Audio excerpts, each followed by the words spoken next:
Fáilte Isteach. You're very welcome as we gather for Suantraí Íosa, or the Lullaby of Jesus, where we examine the readings for the following day and the saint, if there is a saint. In this case, Tuesday, the 15th of July, tomorrow, is the feast of Saint Bonaventure, an extraordinary human being.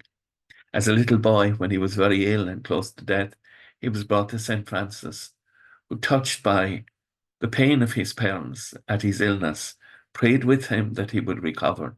And of course, thanks be to God, he did. But when he saw John, little baby John, he said, "Oh, Bonaventure, or good luck, or good journey," that God was going to protect him. And indeed he did.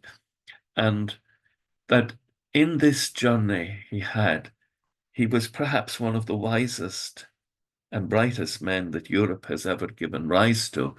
He and St. Thomas Aquinas were friends and brilliant students. Bonaventure is famous for this. He integrated knowledge and learning with spirituality and prayer. For him, it was all one journey, one progression into the wisdom and the knowledge of God, and that all knowledge led to God. All knowledge that was brought into your heart and accepted with the grace of prayer would lead to great wisdom.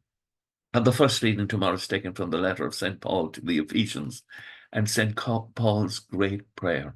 "This is what I pray kneeling before the Father, that Christ may live in your hearts through faith, and that you may be able to grasp the breadth and the length, the height and the depth of God's love until with that which is beyond mere human knowledge, until you're filled with the utter fullness of God."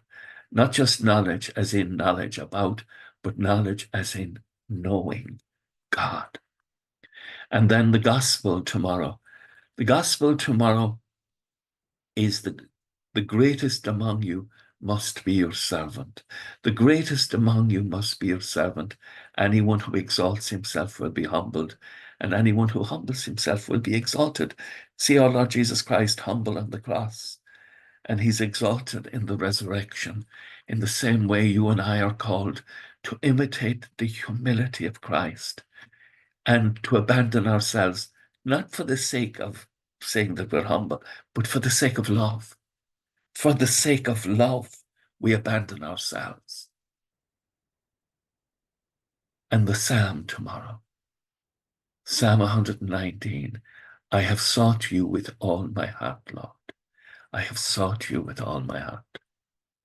Bonaventure was an extraordinary human being. He becomes a major force in the continuation of the society that is the Franciscan movement. And we thank God for all our Franciscans, especially our Franciscan friars in Myros. Thank God, and we ask God to bless all the Franciscan families throughout the world on their feast day. Agus gomana dia elakotug shiv, ahormach agus spirit nave. Amen. Slán go fóg. Bye for now.